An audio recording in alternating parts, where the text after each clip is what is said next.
Rice trader ug 11 ka mga broker sa Bureau of Customs sa Davao gikasuhan human nasakpang nagpaluyo sa ilegal nga pag-import sa kapin 600 million pesos nga balor sa bugas. Si Maris Puyo sa report.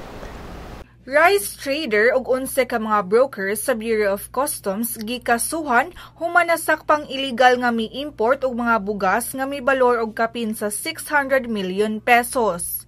Nag-atubang og mga kaso nga nakalapas sa Tariff and Customs Code of the Philippines ug Presidential Decree 1485 o the National Grains Industry Development Act si Emmanuel Santos tag-iya sa Medgallia de Oro Trading. Lakip sab ang 11 ka mga ahente nga silang Mario Mendoza ug Kenneth Kial sa Port of Manila, Roberto Almadin, Raquel Cabasag, Emilio Cho, Myrene Soliano, Gemma Garcia, Melvin Isagan ug John Kevin Kisneros sa Port of Cebu, Ricardo Butalid Jr. sa Port of Davao ug Dato Samson Pacasum sa Mindanao Container Terminal sa Misamis Oriental.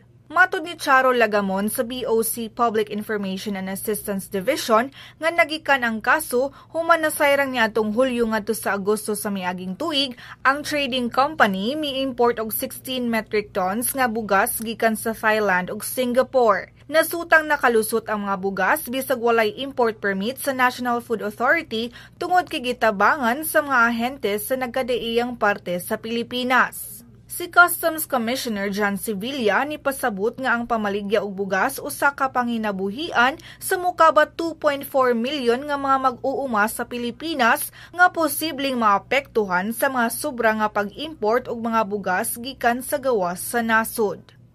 Maris Puyo, Sunstar, Pilipinas.